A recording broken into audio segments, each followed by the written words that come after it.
ఈనాడు, ఆంధ్రజ్యోతి, సాక్షి మూడు పత్రికల్లో వచ్చిన వార్తలు, వాటిలో వాస్తవాలు అన్నీ కూడా మనం ఈ వీడియోలో డిస్కస్ చేద్దాం.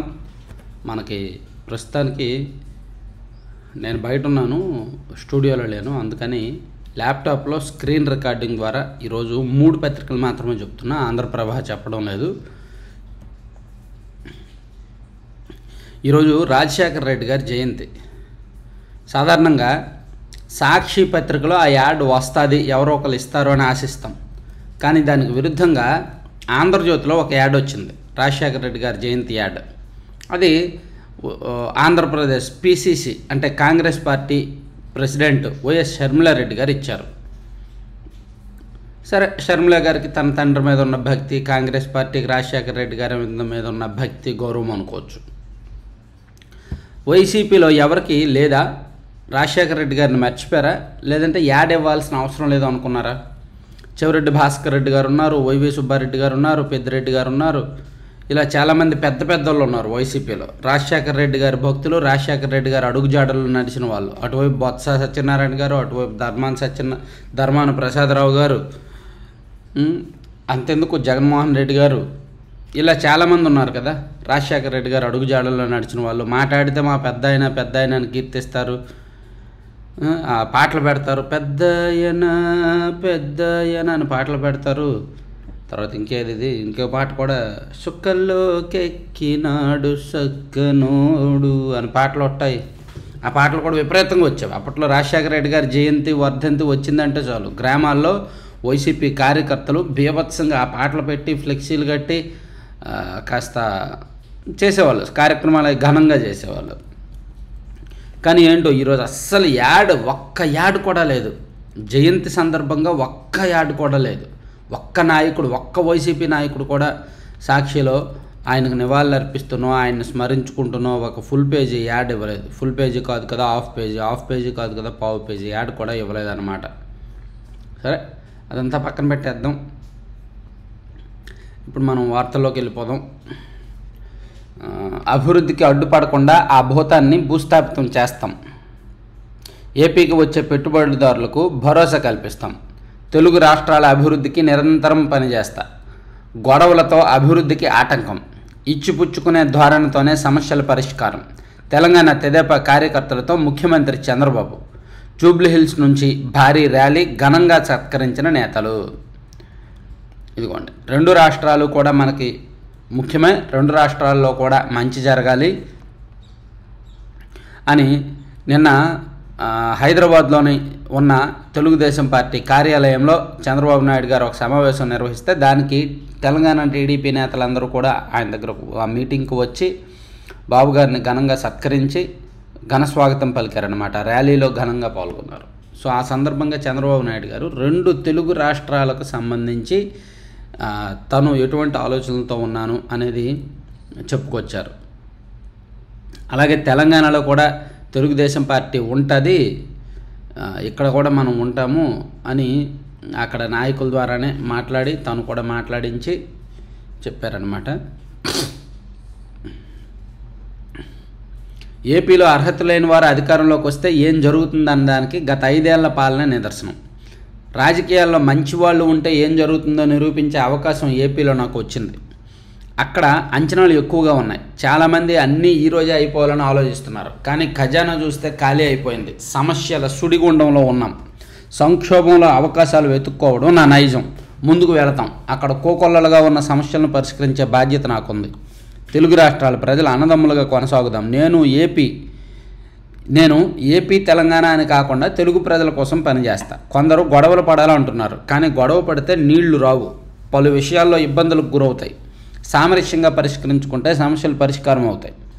మా మంత్రులకు ఒకటే చెబుతున్నా, విర్రవేగొద్దు, భూమి మీద నడవాలి, ప్రజలకు సేవకులం, పెత్తందారులం కాదని అందరికీ హితబోధ చేస్తున్నా అని చంద్రబాబు గారు నిన్న హైదరాబాద్లో మాట్లాడుతూ చెప్పారనమాట.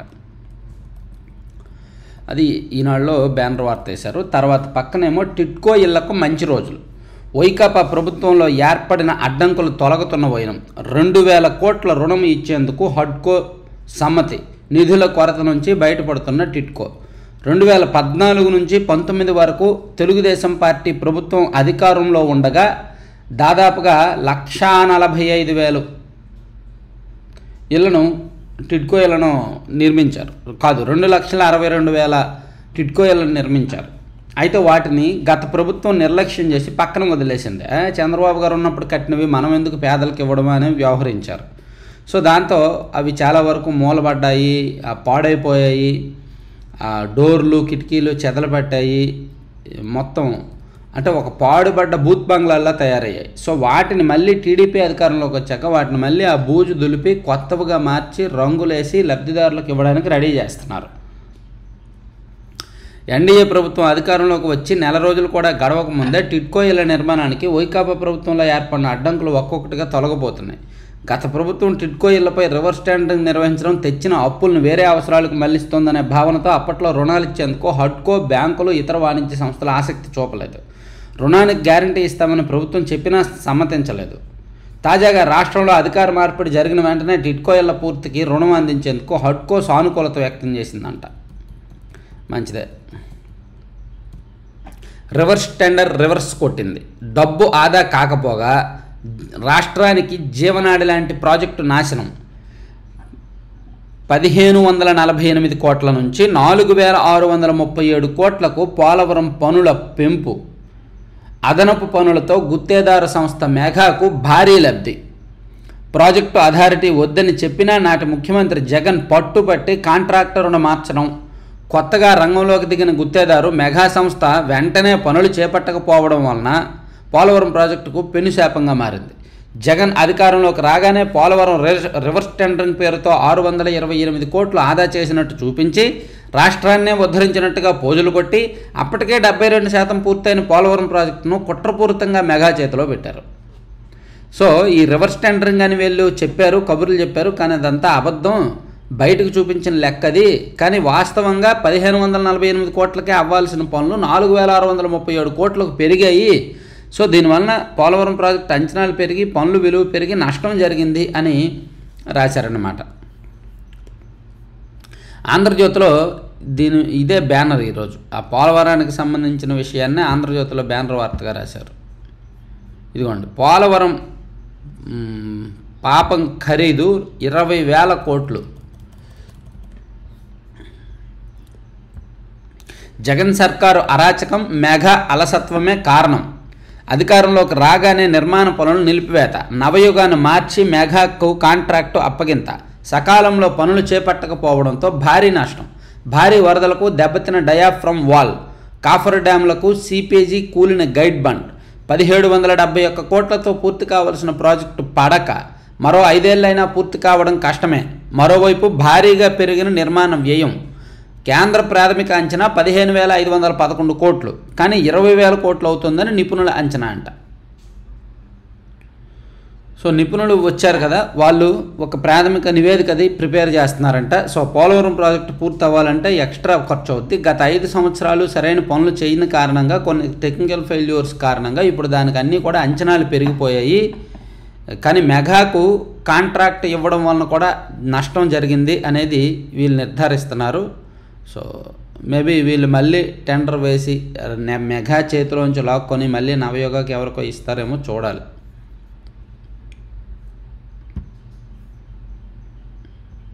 ఇంజనీరింగ్ ఫీజులు ఖరారు.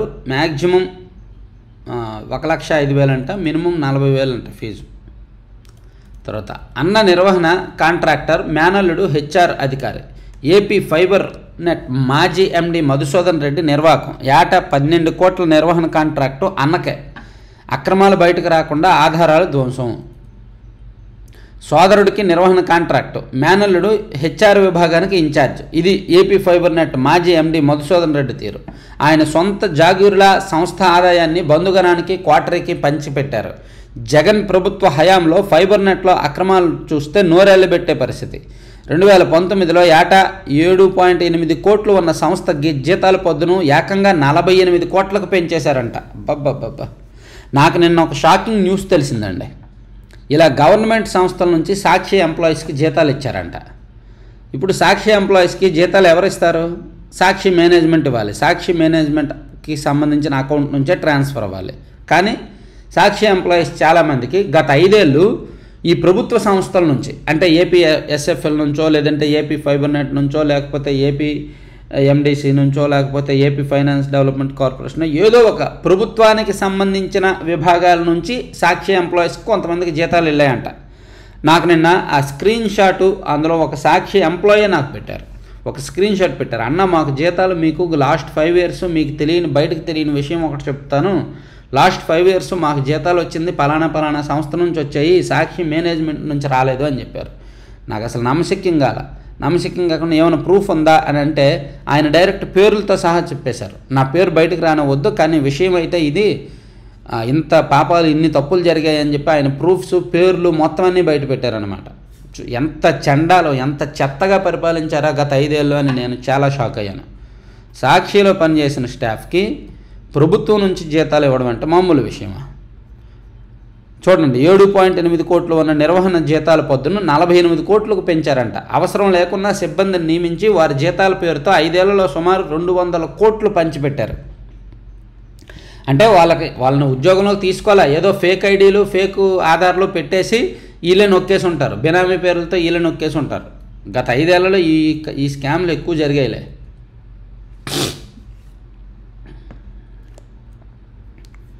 కోటి టన్నుల ఇసుక అందుబాటులో ఉంచుతాం, 43 లక్షల టన్నులు సిద్ధం. మంత్రి కొల్లు రవీంద్ర 2-3 నెలల వ్యవధిలో ప్రజా అవసరాలకు దాదాపు 1 కోటి టన్నుల ఇసుకను అందుబాటులో ఉంచుతామని కొల్లు రవీంద్ర గారు మంత్రి గారు చెప్పారు. మంచి విషయమే. అది పక్కన పెడితే ఇప్పుడు సాక్షిలో వెళ్దాం, సాక్షిలో వార్తలు చూద్దాం ఒకసారి. పంటల బీమాకు పాతర, ఉచితానికి ఉద్వాసన, పాత పద్ధతి వైపు సర్కారు చూపు. సీఎం చంద్రబాబు నిర్ణయంతో రైతన్న గుండెల్లో గుబులు. 5 ఏళ్లుగా అన్నదాతలపై పైసా భారం పడకుండా అమలు. యూనివర్సల్ కవరేజ్ కల్పిస్తూ బీమా రక్షణ. నోటిఫై చేసిన ప్రతి పంటకు, సాగు చేసిన ప్రతి ఎకరాకు బీమా. రైతుల తరపున ప్రీమియం మొత్తం చెల్లించిన వైఎస్ జగన్. ఉచిత బీమా ద్వారా 2.4 కోట్ల మంది రైతులకు బీమా రక్షణ. ఒక సీజన్ పరిహారం మరుసటేడాది అదే సీజన్ ప్రారంభానికి ముందే జమ. బాబు హయాంలో 3,411 కోట్లు, జగన్ పాలనలో 7,802 కోట్ల బీమా పరిహారం చెల్లింపు. సో ఇప్పుడు ఏంటంటే బీమా ఇవ్వబడుతుందంట ప్రభుత్వం. ఉచిత బీమా ఎగ్గొట్టేసి రైతుల నుంచి డబ్బులు తీసుకుంటారేమో అనేటట్టు ఒక ఊహాజనితమైన వార్తని సాక్షిలో ప్రజెంట్ చేశారు. మేబీ ఇది రైతుల పంటల బీమా వ్యవహారం ఏంటో, ఇంతకు ముందేమో ప్రభుత్వం ఫ్రీగా తీసుకుంటే ఇప్పుడు వీళ్ళు మాత్రం కట్టించుకుంటున్నారు అంటున్నారు. ఇది రైతులకే తెలియాలి. నిజంగా గత ప్రభుత్వం అంత ట్రాన్స్పరెంట్గా అంత మంచి చేస్తే ఎందుకు ఓట్లు పడవలే, కానీ వీళ్ళని పక్కన పెట్టవచ్చు. తర్వాత అండగా ఉంటాము, ఆందోళన వద్దు. వైఎస్ఆర్సీపీ శ్రేణులకు ధైర్యం చెప్పిన వైఎస్ జగన్. దుర్మార్గ సాంప్రదాయానికి టీడీపీ బీజం వేస్తోంది, హామీలను విస్మరించి దాడులను ప్రోత్సహిస్తోంది. అధైర్యపడొద్దు, బాధితులందరికీ కలుస్తా, టీడీపీ దౌర్జన్యాలను ధీటుగా ఎదుర్కొందాం, మన కాలం వస్తుంది, ఓపికగా ఉండండి. ఏదో కొత్తగా ఉందండి. హామీలను విస్మరించి దాడులను ప్రోత్సహిస్తోందంట. వీళ్ళకి ఇంకా ప్రభుత్వం మీద విమర్శించడానికి ఏ సబ్జెక్టు దొరకట్లా. పాపం వైసీపీ వాళ్ళకిను సాక్షి మీడియాకు ప్రభుత్వాన్ని టార్గెట్ చేయడానికి సబ్జెక్ట్ ఏమీ దొరకట్లా. అందుకే ఇప్పటి నుంచే హామీలను విస్మరించి అని మొదలెట్టారు. హామీలను విస్మరించి అనడానికి ప్రభుత్వానికి ఒక 6 నెలలు టైం ఇవ్వాలి. ప్రభుత్వం ఏర్పడిన తర్వాత ఒక 6 నెలలు అయిన తర్వాత అప్పుడు బాబు మీరు చెప్పిన హామీలు ఇవి, కానీ మీరు అమలు చేసినవి 6 నెలల్లో మీరు అమలు చేసినవి ఇవి, సో మీరు విస్మరించారు కాబట్టి మేము ప్రజల్లోకి వస్తాము, ప్రజల్లో ఎండగడతామని చెప్పాలి. అంతే తప్ప ముందు నుంచే హామీలను విస్మరించి అని చెప్పి అనుకుంటే ఎలా? మరీ విడ్డూరంగా ఉంది కదా. ముందు నుంచే అలా పాడుతూ ఉంటే అది ఎవరు నమ్మరన్నమాట. ఏమి హామీలు విస్మరించారు? పెన్షన్ పెంచారు, డబ్బులు ఇచ్చారు, మిగిలినవన్నీ కూడా 1 by 1 చేస్తామని చెప్తున్నారు. 2019లో వైసీపీ అధికారంలోకి వచ్చాక 4-5 నెలల వరకు ఏ హామీ కూడా నెరవేర్చలే. వీళ్ళేమో మొదలెట్టారనమాట. అప్పుడే సర్లే ప్రజలు ఉన్నారుగా, ప్రజలు ఆలోచిస్తారని కోరుకుందాం. ఆలోచించారు కాబట్టి ఓట్లు వేశారు మొన్నలా. సో ప్రజలు అంతిమ నిర్ణేతలు వాళ్ళే. నిజంగా టీడీపీ వాళ్ళు హామీలు విస్మరించారా లేదా ఏం చేస్తున్నారనేది అంతిమ నిర్ణేతలు వాళ్ళే. మనం కూడా ఒక 6 నెలల టైం ఇవ్వాలి ప్రభుత్వానికి అనే ఉద్దేశంతో ఉన్నాం. ఎందుకంటే కొత్త ప్రభుత్వం ఏర్పడిన తర్వాత వెంటనే అన్నీ చేసేయలేరు. చదువులకు రాజకీయ చేద. ప్రభుత్వ విద్యా సంస్థలపై కూటమి పార్టీ జూలం. ఉపాధ్యాయులపై దాడులు, బెదిరింపులు, స్కూళ్ళ నుంచి వర్సిటీలకు అదే తీరు. మరుగుదొడ్ల కార్మికులను సైతం తమ వారిని నియమించాలని హుకుం. కూటమి నెల రోజుల పాలనలో విద్యారంగం అస్తవ్యస్తం. తర్వాత విద్యార్థుల ఆశలపై నీళ్లు. 2024-25లో 5 వైద్య కళాశాలల్లో తరగతులకు ఎన్ఎంసీ అనుమతుల నిరాకరణ. అనుమతులకు ఏమాత్రం చొరవ చూపని రాష్ట్ర ప్రభుత్వం. అదే వీళ్ళు అధికారంలో ఉంటే మెడికల్ కాలేజీలు ఫోటోలు వేసి బ్రహ్మాండంగా ఇచ్చేవాళ్ళు. అనుమతులు ఎప్పటి నుంచో లేవు, మొదటి నుంచే అనుమతులు లేవు. వీళ్ళు కట్టేసి అలా వదిలేశారు, అనుమతులు తీసుకోలేదు. అర్ధరాత్రి ఇండోర్ స్టేడియం కూల్చివేత. పొంగనూరులో కూటమి నేతల పైశాచిక ఆనందం. హిటాచీలు జేసీబీలతో విధ్వంసం. దాదాపు 1 కోటి విలువైన ఆస్తి నష్టం. కులమతాలు పార్టీలకు అతీతంగా నిర్మించిన స్టేడియం కూల్చివేతపై జనాగ్రహం అంట. పొంగనూరులో ఏదో జరుగుతుందండి. పొంగనూరులో సంథింగ్ ఏదో చాలా గట్టిగానే జరుగుతుంది. అది మనకు బయటికి రావట్లేదు. నేను కూడా మొత్తం ఫోకస్ చేయలేదు, కానీ కనుక్కుంటా ఏంటనేది. సో ఇవి సాక్షిలో వచ్చిన వార్తలు. కనీసం ఆ పెద్ద ఆయన ఫోటో లేదు, ఒక పెద్ద యాడ్ లేదు, ఏదో మామూలుగా ఒక వార్త రాసి వదిలేశారు. ఇదిగో ఈ కొటేషన్లు మాత్రం ఉంటాయి. జల ప్రాజెక్టులపై ఎన్నెన్నో ఆశలు పెట్టుకున్నారు, వాళ్ళ నమ్మకం ఒమ్ము కాకుండా పనిచేయాలని. ఇదిగో ఈయన కొటేషన్ మాత్రం, ఈయన ఎన్ని రోజులు ఆయన రాజకీయాల్లో ఉన్నాడో, ఎన్ని కొటేషన్లు చెప్పాడో తెలియదు, కానీ చనిపోయి దాదాపుగా 15 సంవత్సరాలు అవుతున్నా ఇప్పటికీ కూడా కొటేషన్లు సాక్షిలో వస్తాయి. ఒకసారి సరదాగా లెక్కేద్దాం, ఆగండి. ఆయన చనిపోయి 15 సంవత్సరాలు కదా, 15 ×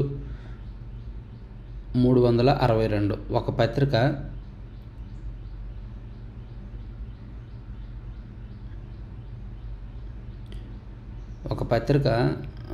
362 రోజులు వస్తుందిలే సంవత్సరానికి. 362 రోజులు సంవత్సరానికి వస్తుంది. 15 ఏళ్ళు అంటే సుమారుగా 5430 రోజులు. 5430 రోజుల్లో ఆయన ఎన్ని 5400 కొటేషన్లు చెప్పాడా? ఆ కొటేషన్లు ఎక్కడి నుంచి తీసుకొస్తాడో కానీ, రాసినవే రాస్తారో లేదంటే ఏదో ఆయన ఫోటో పెట్టి రాయాలి కాబట్టి రాస్తారో తెలియదు, కానీ రాసుకొస్తారు. పోనీ ఆయన జయంతి రోజు ఒక యాడ్ వేసుకున్నారా? ఒక పెద్ద యాడ్ అంటే యాడ్ వేయలేదు. పథకాల్లో ఆయన ఫోటోలు ఎత్తేసారు ఆ మధ్య. ఇప్పుడేమో కనీసం ఆయన మీద యాడ్ కూడా, ఆయన మీద కనీసం భక్తి భావాన్ని కమర్షియల్గా కూడా చాటుకోలేదు. తర్వాత ఎమ్మెల్యే పదవికి జగన్ రాజీనామా. అవినాష్ రెడ్డితో రాజీనామా చేయించి కడప ఎంపీగా పోటీ చేసే యోచన. ఇది సోషల్ మీడియాలో వస్తున్న వార్తనే ఆంధ్రజ్యోతిలో రాశారు. సోషల్ మీడియాలో జోరుగా ప్రచారం, నిర్ధారించిన వైసీపీ నాయకులు అని ఆంధ్రజ్యోతిలో రాశారు. కానీ యాక్చువల్లీ ఇది సోషల్ మీడియా ప్రచారం మాత్రమే, అందులో వాస్తవం లేదని నేను అనుకుంటున్నా. ఎందుకంటే ఆయన ఇప్పుడు కేంద్రంలోకి వెళ్ళి చక్రం తిప్పేంత సీన్ కూడా ఏమీ ఉండదు. పైగా ఎంపీగా వెళ్ళి కేంద్రానికి వెళ్ళిపోతానంటే ఇక్కడ ప్రత్యక్ష రాజకీయాలను వదులుకోవడమే. సో అదైతే జరుగుద్దని అనుకోలేము. అందుకని నేను అది జరగదని అనుకుంటున్నా. అదంతా సోషల్ మీడియా సృష్టించిన ఫేక్ వార్త అని నేను అనుకుంటున్నా. నాకున్న కామన్ సెన్స్ చెప్తుంది. సో ఏం జరుగుద్దని చూడాలి.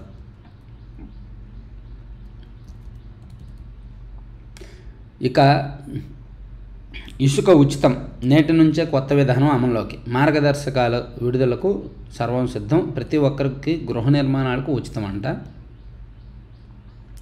తర్వాత సంక్షోభంలో ఇంధనం, జగన్ అడ్డగోలు నిర్ణయాలతో జనానికి షాకు. విద్యుత్ రంగంపై 1,38,000 కోట్ల భారం అంట. నేడు సీఎం చంద్రబాబు నాయుడు గారు శ్వేతపత్రం రిలీజ్ చేస్తారు. గత 5 ఏళ్లలో విద్యుత్ వ్యవహారం మొత్తం మీద శ్వేతపత్రం రిలీజ్ చేస్తారు.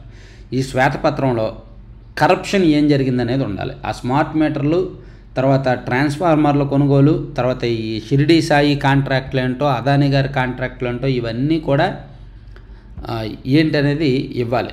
శ్వేతపత్రంలో రిలీజ్ చేయాలి. క్లియర్గా జరిగిన స్కామ్ మొత్తం బయటకు చెప్పాలి.